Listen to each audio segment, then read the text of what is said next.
나오미의 남편 엘리멜렉의 친족으로 유력한 자가 있으니 그의 이름은 보아스더라.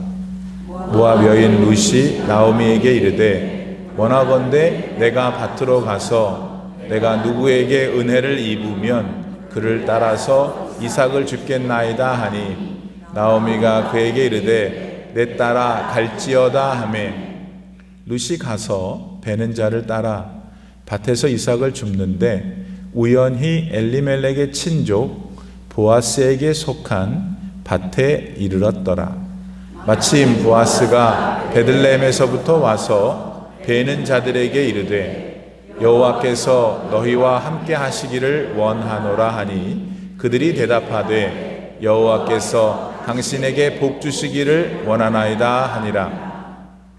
보아스가 베는 자들을 거느린 사환에게 이르되 이는 누구의 소녀냐 하니 베는 자를 거느린 사환이 대답하여 이르되 이는 나오미와 함께 모압 지방에서 돌아온 모압 소녀인데 그의 말이 나로 베는 자를 따라 단 사이에서 이삭을 줍게 하소서 하였고 아침부터 와서는 잠시 집에서 쉰 외에는 지금까지 계속하는 중이니이다. 아멘. 하나님의 말씀입니다. 할렐루야. 나오미가 이제 며느리 룻과 함께 말씀드렸던 대로 베들레헴으로 돌아왔습니다. 모압에서 10년을 살고 난 후였죠. 나오미는 믿음이 없이 살았던 지난 날들이 몹시 후회가 되었습니다. 그러나 후회하지만은 않았습니다. 이젠 죽더라도 하나님 안에서 죽어야지 하면서 회개한 사람의 삶을 살기 시작했어요. 그런 중에 동행한 며느리 룻도 자신과 같이 여호와 하나님을 바르게 신앙하게 되었습니다.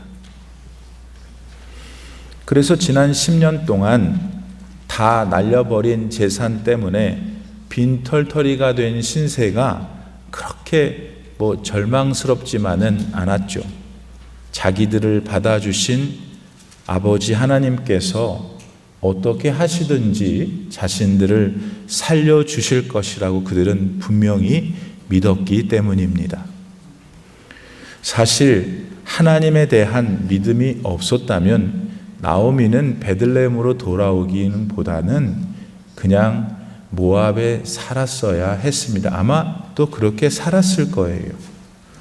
10년 전에 한번 잘 살아보겠다고 기근으로 고생하고 있는 동네 사람들을 보란 듯이 떠나서 모압으로 갔던 나오미였습니다. 게다가 있던 재산도 다 날리고 지금은 거의 거지꼴이 다 됐는데 무슨 좋은 소리를 들을 일이 있다고 고향으로 돌아가겠어요. 그보다는 차라리 이왕에 가서 10년이나 살았던 모압에서 살 길을 찾는 것이 더 영리한 일이잖아요. 또 며느리로 들어온 자부들이 둘 다 모압 여자들이니까 그곳에서 또 정착하기도 도움을 얻을 수도 있고 또 지난 10년 동안 남편 죽고 두 아들 죽었지만 그 사이에 그곳에 뭐라도 살아갈 길을 뚫어놓지 않았겠어요? 그러니까 나오미가 거기 있었는 것이 더 좋았단 말이죠. 그러나 나오미는 고향 베들레헴으로 돌아가기로 결정했습니다. 그 고향 베들레헴 사람들이 그리워서가 아닙니다. 그보다는 고향 유다 땅 베들레헴은 하나님이 주신 약속의 땅이었기 때문입니다. 그러기에 다른 이해타산을 다 떠나서 나오미는 이제 죽는 일만큼은 살아계신 하나님 앞에서 맡고 싶었던 거예요. 곧 나오미는 모압에서의 모진 고난 속에서 여호와 하나님을 향한 온전한 신앙을 회복했던 겁니다. 그러나 베들레헴에서 맞게 된 그녀의 현실은 칼날처럼 매서웠습니다. 단도직입적으로 말해서 입에 풀칠하기가 매우 어려웠거든요. 늙은 나오미, 젊은 룻, 이 두 여자가 그냥 하늘만 바라보고 있다가는 딱 굶어 죽을 판이었어요. 여러분, 그래도 믿음을 쫓아서 고향으로 돌아온 나오미였습니다. 그런 시어머니를 버릴 수가 없어서 모시려고 함께 동행했던 효심을 따라온 룻이었죠. 그러니까 이 두 여인은 이제 어떻게 해야 한다는 말입니까, 여러분? 정말 살아계신 우리 하나님은 그분을 향해서 믿음으로 다시 나온 이들을 돌보시는 분이 맞습니까? 아멘입니다. 살아계신 우리 하나님께서는 당신께 돌아온 나오미와 룻에게 형언할 수 없는 많은 복을 내려주십니다. 그것도 당시 그녀들에게 가장 필요한 것들을 채워주시는 복으로 하나님께서 함께 하셨죠. 우선은 하나님은 보아스라는 사람을 룻이 만나게 하십니다.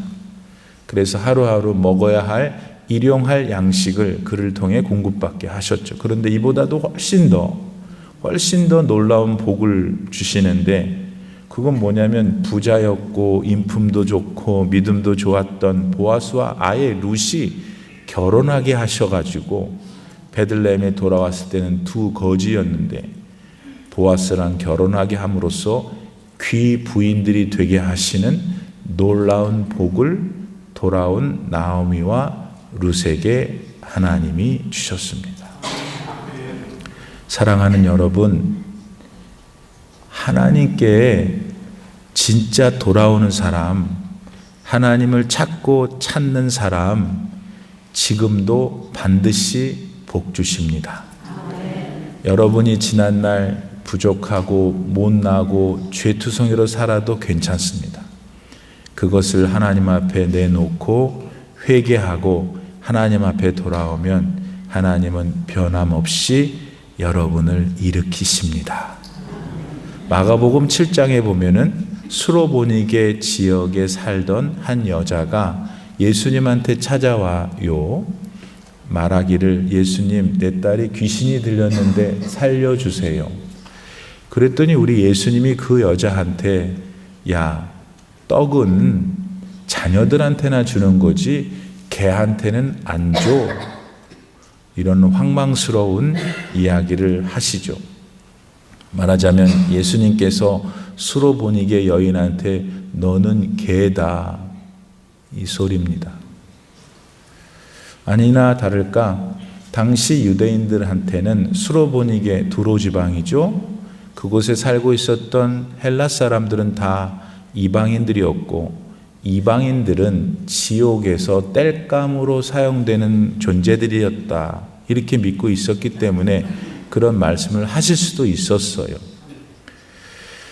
그런데 그 말을 들었으니까 웬만한 사람이면 화를 내고 들어갈 텐데, 이 수로보니게 여자 좀 보세요. 뭐라고 그런 줄 아십니까? 맞습니다. 저는 예수님이 말씀한 대로 개입니다. 하지만 저는 예수님께서 제 딸을 고치실 수 있음을 믿습니다. 그러니까 또 저보고 개라고 하세요. 또 저를 밀쳐내세요. 괜찮아요. 저는 주님 앞에 다시 갈 거니까요. 그리고 예수님이 어떻게 하셨어요? 예수님이 수로보니게 여자의 그 딸 안에 있는 귀신을 쫓아주시고 건강을 회복시켜 주셨습니다. 오늘 여러분도 이 수로보니게 여인처럼 예수님을 간절히 찾으시는 분들이세요? 나오미와 룻처럼 간절하게 하나님만을 바라보고 사는 분들이세요? 야고보서 4장에 보면은 우리가 받지 못하는 이유는 구하지 않기 때문이라는 거예요. 여러분, 우리 삶의 주인 되시는 하나님께 우선 돌아오세요. 다른 데 가서 헛짓하지 마시고 돌아오세요. 그리고 그분께 간절히 기도를 다시 시작하세요. 그러면 하나님께서는 반드시 여러분의 삶에 가장 적확한 것으로 축복하십니다. 그런 은혜를 우리 교우들이 다 받으시기를 진심으로 축복합니다. 한편 나오미를 따라서 낯선 땅 베들레헴에 온 룻은 모든 게 낯설었을 것 같아요. 그렇지 않아요? 한 번도 안 와본 곳이니까. 그러니까 어떻게 모든 일에 있어서 적극적이기가 어렵죠. 따라서 끼니를 걱정할 수밖에 없었던 그때 그 순간에서도 선뜻 본인이 어떤 일에 나서기가 어려웠을 것 같습니다. 아니 근데도 룻은 참 이 성품과 인격이 좋았어요. 본인이 타고난 부분도 있었겠지만 시어머니 나오미를 통해서 배운 여호와 하나님의 율법을 통해 그녀의 삶이, 성품이, 인격이 변한 거죠. 그리고 그런 그녀의 성품과 인격이 그 어려웠던 시절에 본인도 살리고 시어머니도 살리고 궁극적으로 그가 시집온 가문을 살리는 놀라운 역사를 일으키게 됩니다. 그렇다면 이 룻이 가지고 있었던 성품과 인격의 내용이 무엇이었을까요? 우선 룻은 시어머니에 앞서서 본인이 먼저 밖에 나가서 음식을 구해오겠다고 합니다. 말씀드린 대로 룻은 베들레헴이 처음이었기 때문에 어디가 어딘지도 모르는 상황이었죠. 따라서 적어도 초기에는, 베들레헴으로 돌아온 초기에는 아무리 나오미가 늙었어도 지가 가서 먹을 방도를 마련했어야죠. 그런데 그럼에도 불구하고 룻은 시어머니가 요구한 것도 아닌데 먼저 먹을 양식을 찾아보겠다고 합니다. 그랬으니까 우리가 이렇게 볼 때 룻은 참 부모를 공양하는 좋은 사람이었구나라는 것을 보게 됩니다. 아마도 시집 와가지고 배운 10계명 가운데 5번째 계명, 내 부모를 공경하라 하신 하나님의 말씀을 순종하려는 마음이 룻에게 있었을 것입니다. 여러분, 하나님께서는 여러 가지 계명, 이거 해라, 하지 말라 많이 주셨는데 그 중에, 그 계명 중에 그걸 하면 복을 주겠다는 첫 번째 약속이 있는 계명이 있는데 그게 뭔지 아세요? 그게 바로 내 부모를 공경하라 입니다. 그리하면 네가 잘 되고 장수하리라 그러셨어요. 여러분, 이 시대를 사는 우리들도 부모님을 공경할 때 복을 받게 됩니다. 룻은 그때 시어머니인 나오미를 마음을 다해 섬겼어요. 그러니까 하나님은 약속하신 그분의 말씀을 지키셨고 룻은 큰 복을 누리게 됩니다. 자, 또 룻에게 좋은 성품이 있었는데 룻은 참 겸손했습니다.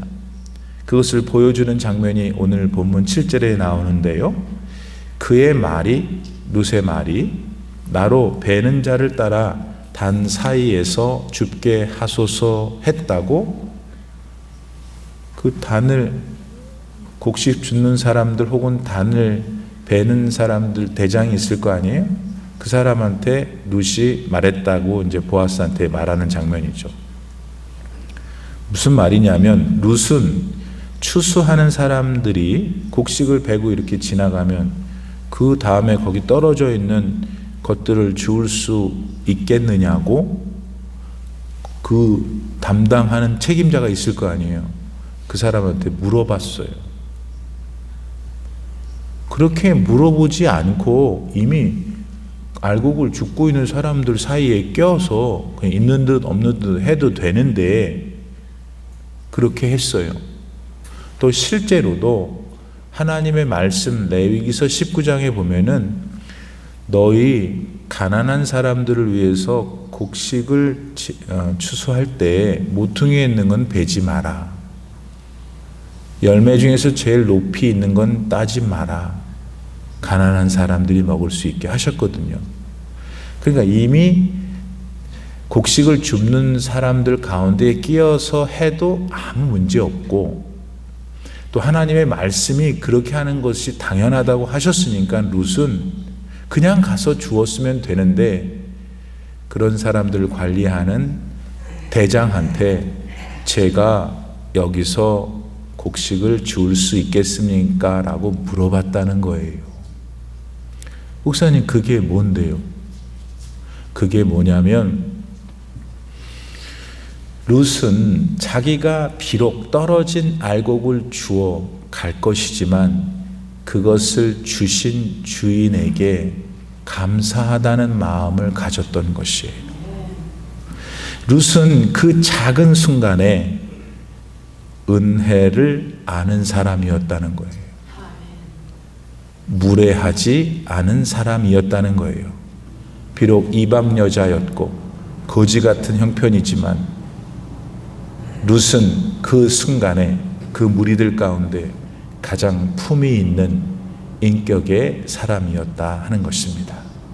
그것이 그녀로 하여금 겸손한 사람, 하나님을 닮은 사람, 예수님을 닮은 사람 되게 했습니다.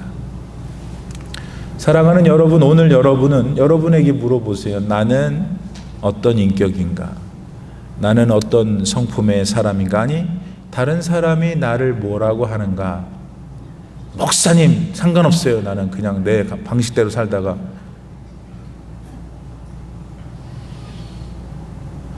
하나님을 믿는 사람은 그렇게 말하지 않아요. 하나님을 믿는 사람은 은혜를 아는 사람이에요. 하나님을 아는 사람은 무례하지 않아요. 하나님을 만났기 때문에 변화된 룻이었습니다. 그렇다면 여러분도 예수 그리스도 살아계신 하나님을 만났으므로 여러분도 변화가 되었을 것이고, 지금 여러분은 룻 못지않게 아름다운 성품과 인격을 가졌으리라 믿습니다. 그러니까 언제나 그런 겸손함으로 예수님을 섬기시고 또 주변에 있는 이웃을 섬기시고 세상에 복을 나누어주는 칭찬받는 사람들이 되시기를 간절히 바랍니다. 한 가지 더 룻의 성품에 대하여, 인격에 대해 생각해 보려고 하는데, 룻은 참 성실했어요. 책임감이 아주 강했죠. 본문 7절 하반부의 말씀이 이것을 증명해 줍니다. 사환이, 책임자가 룻을 향해 보아스한테 이렇게 평가해요. 얘는 아침부터 와서는 잠시 집에서 쉰 외에는 지금까지 계속 이삭을 줍고 있는 중입니다. 보아스의 밭에서 룻은 떨어진 이삭을 줍고 있었어요. 하루 종일 땅바닥에 쪼그리고 앉아서 작은 알곡들을 흙과 구별해내는 거 한번 지금 상상해 보세요. 얼마나 무릎이, 얼마나 허리가 아프겠어요. 그러니까 보통의 경우엔 꾀를 내서 햇빛이 내리쬐지 않는 아침에 잠깐 하다가 해가 강렬한 오후엔 도망가곤 했겠죠, 사람들이. 그런데 어떻게 됐는지 룻은 시작한 것부터 잠깐 엄마한테, 시어머니한테 밥 차려주려고 갔다 왔는지 잠깐 쉬는 거 외에는 아침부터 이제 그만하라고 하는 시간까지 계속 쪼그리고 앉아서 알곡을 줍고 있었습니다. 그렇게 하나님의 딸 룻은 성실했어요. 자신의 책임을 다했죠. 왜? 하나님이 성실하시니까. 왜? 하나님은 책임을 지시는 분이시니까. 그래서 어떻게 됐어요? 그녀는 복을 받았습니다. 가문이 번성하게 되죠. 그녀의 가문을 통해서 몇 번 말씀드린 대로 다윗 왕이 나왔고 결국 예수 그리스도께서 나오실 수 있었으니까요. 사랑하는 여러분, 오늘 여러분은 하나님 안에서 어떠세요? 성실하세요? 네. 책임감이 강하세요? 자, 여러분과 함께 일하는 여러분의 주변의 사람들이 여러분의 그 성실함을 보고 하나님을 극찬합니까? 여러분의 그 책임감과 성실함을 보고 아, 진짜 하나님을 믿을 만한 분이시구나 라고 하나님 앞에 지금 찬양을 올리고 있는가 여쭤보는 거예요. 사도행전 14장에 보면은 사도 바울이 이 루스드라라는 곳에 가서 전도를 해요. 근데 뭔 일이 생겼는지 사도 바울을 붙잡아다가 엄청 돌로 내려쳤어요. 돌로 내리친 사람들이 보니까 죽었나 봐. 왜냐하면 그 사람들이 쓰러진 바울을 루스드라 성 외곽에 갖다 짐짝처럼 버려버렸기 때문이에요. 그런데 하나님의 놀라운 치료 역사가 그 순간에 일어나서 바울이 벌떡 일어나죠. 그리고는 루스드라 다음 도시인 더베로 가서 똑같이 예수님을 증거해요. 문제는 그 다음이에요. 그 더베에서 전도가 마친 바울이 여러분 어떻게 하신 줄 아십니까? 다시 거꾸로 루스드라로 돌아가는 거예요. 루스드라는 얼마 전에 자신을 돌로 내리쳐서 죽을 뻔했던 곳이에요. 그 동네 사람들이 얼마나 미웠겠어요. 그리고 얼마나 무서웠겠어요. 그런데 바울은 다시 루스드라로 돌아갔어요. 왜? 그곳에 세워진 교회와 그곳에 세워진 성도들을 믿음 안에 잘 살 수 있도록 권면하려고.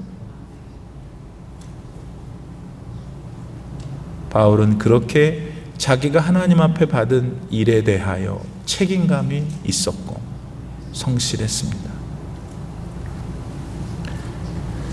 사랑하는 여러분, 예수님 은혜로 모든 더러운 나의 죄를 다 씻음받은 걸 정말 여러분이 믿고 산다면은 여러분은 지금 하나님께 드리는 예배에 성실할 겁니다.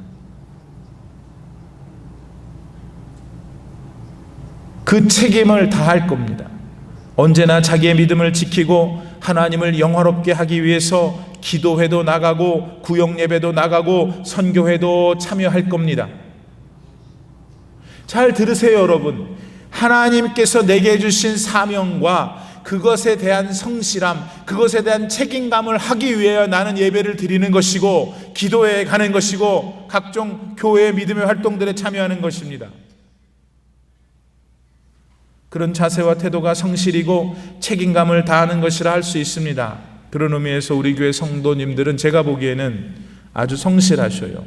책임감도 강하시고 앞으로도 예수님 안에서 그런 삶을 더 많이 사셔서 여러분 가정, 여러분이 속해 있는 교회가 하나님의 은혜로 번성하기를 축복합니다.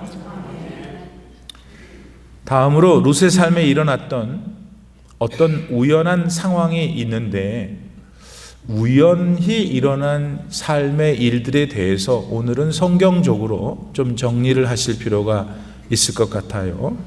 본문 3절 말씀에 보면은 룻이 밭에서 이렇게 이삭을 줍는데 우연히 그 밭이 보아스라는 사람의 것임을 알게 되었다고 기록합니다. 보아스는 룻의 시아버지인 엘리멜렉과 아주 가까운 친척입니다. 그러니까 이 보아스를 통해서 뭔가 좋은 일이 앞으로 일어날 수도 있을 것이었죠. 시아버지의 가까운 친척이니까 집에 있는 시어머니 나오미랑도 잘 알 거고 뭔가 진짜 앞으로 정말 선한 일이 일어날 것 같은 것을 기대할 수 있는 우연한 일이 일어난 겁니다. 실제로 그 많은 베들레헴의 밭 중에서 왜 하필 보아스의 밭이었을까요? 정말 우연치고는 기가 막히지 않아요? 그리고 만약 나오미가 이런 상황을 미리 예상했다면 이삭을 주우러 나가는 며느리한테 미리 귀뜸도 해줬을 거 아니에요? 근데 말도 안 했고 성경에도 나타나지 않아요. 더군다나 새 며느라기는 모압 땅에서 온 이방 여자애가 아닙니까? 베들레헴 지리나 이런 동네 사람이나 아는 게 아무것도 없어요. 그런데 어떻게 가서 그냥 줍고 있는 그 밭이 자기 시아버지와 완전 친한 보아스 밭이었을까? 그러니까 이제 이런 장면을 보고 우리들을 포함해 대부분의 사람들 그거 우연치고는 참 대단하다 하는 거죠. 근데 이런 우연한 일이 말입니다. 마치 계획이라 된 것처럼 또 다시 룻에게 일어나요. 그건 뭐냐면 본문 4절 말씀에 따르면 룻이 보아스 밭에서 이렇게 이삭을 줍고 있는데 거기 보아스가 와버려. 아니 목사님 보아스 올 수도 집밭인데 그렇지. 밭의 주인이 지 밭에 오고 가는 건 뭐 언제든지 올 수 있지. 그러나 여러분 상식적으로 밭의 주인은 노동하는 자리 잘 안 가요. 언제 가요? 이제 다 걷어서 수확할 때 돈이 얼마나 될까 돈 계산하러 오지 않나요? 근데 왜 하필 룻이 이삭을 주울 때 왔냐 말이에요. 성경은 또 그거를 이렇게 기가 막히게 표현했어요. 마침 보아스가 왔더라. 우연히 보아스 밭이었다. 마침 그때 보아스가 왔다.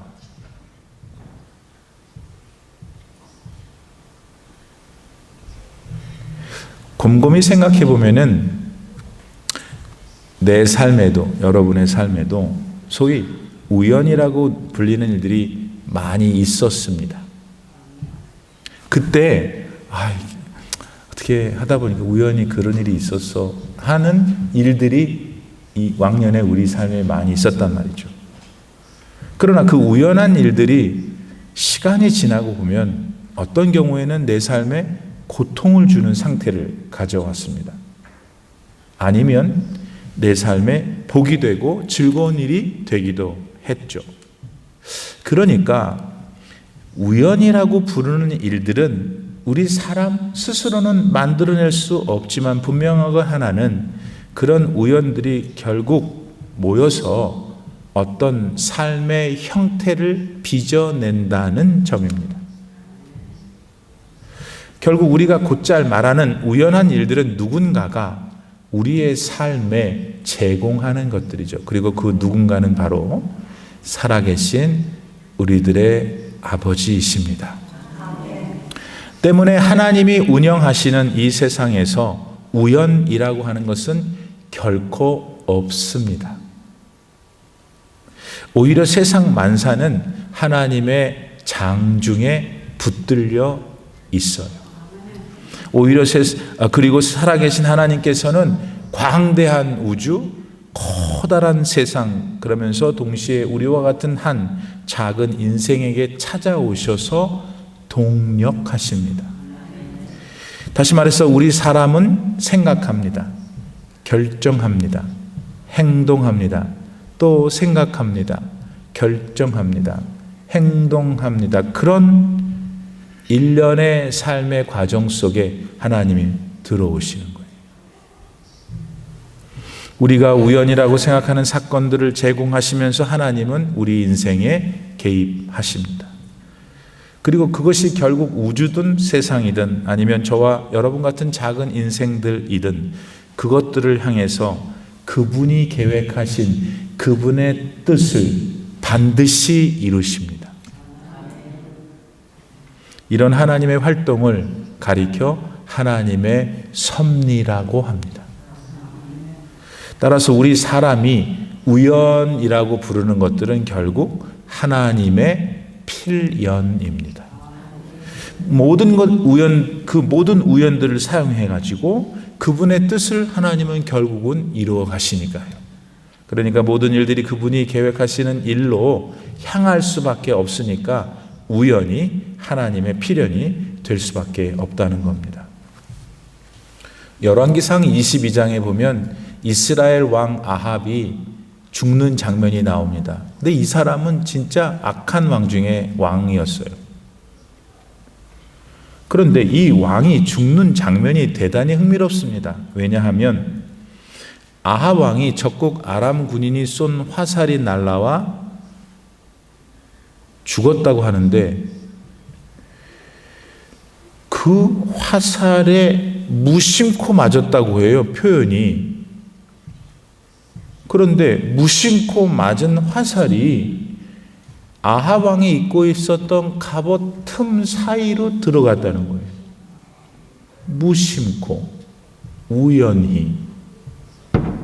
아니 근데 여러분, 그날 그 시간에 갑옷 중에서 제일 센 걸 누가 입었겠어요? 아합 왕이 입었겠죠. 아니 그럼 화살이 날라와도 이 가슴 어디 맞아야 될 거 아니겠어요? 그러면 안 죽었을 텐데 어떻게 그 튼튼한 강한 갑옷 사이 틈으로 화살이 들어가냐고요. 무심코. 그런데 여러분, 성경 그 본문이 나오기 조금 전에 하나님께서는 아합을 미워하셨기 때문에 미가야라는 선지자를 통해서 아합을 내가 전쟁 중에 죽일 것이다 예언하셨거든요. 사람이 볼 때는 날아온 화살이 무심코 아합 왕이 입었던 갑옷 그 사이의 틈에 들어갔죠.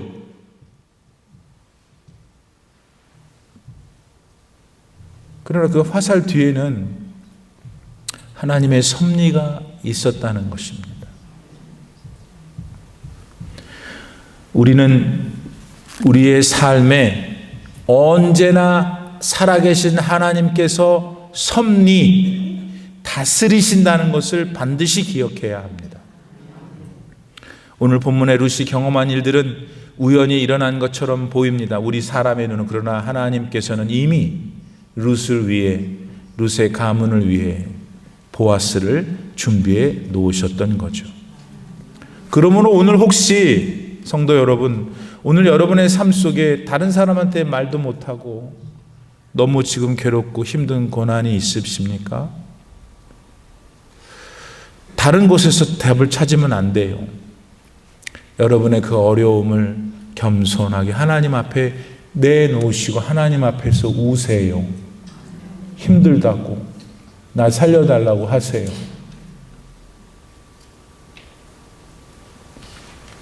좋은 일이 있습니까?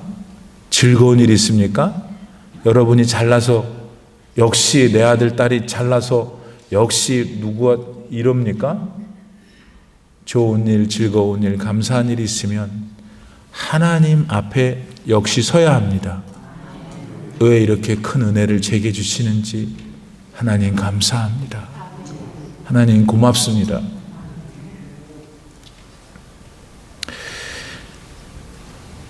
우리에게는 우연이라는 게 없어요.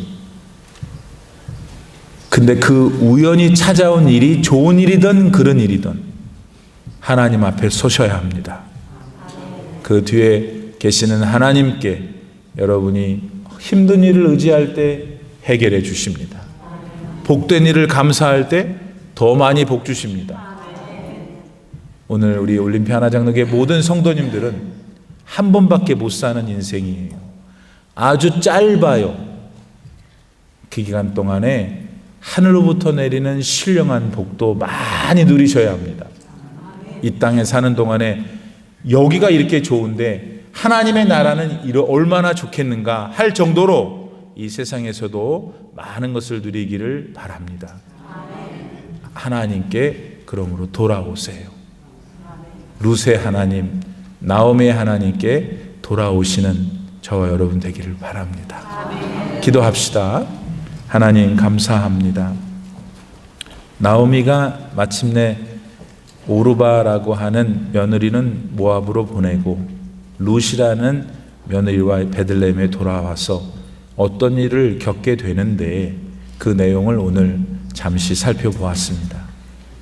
오늘 말씀을 듣는 우리 모두 가운데 하나님께서 깨달음 주시고 또 각오 주신 줄 믿습니다. 그 방향으로 이제 우리가 나아갈 수 있도록 우리를 밀어주시옵소서. 그리고 그렇게 나아가 하나님 앞에 하나님만 주실 수 있는 놀라운 축복을 받아 누리는 우리 모두가 되게 하여 주옵소서. 슬프고 힘들고 고난 가운데 있는 아버님의 귀한 자녀분들이 있습니까? 특별히 그들을 어루만져 주시고 오늘 이후에 그들의 삶에 하나님의 은혜와 치료와 회복의 빛이 충만케 하시옵소서. 예수님의 이름으로 기도드립니다. 아멘.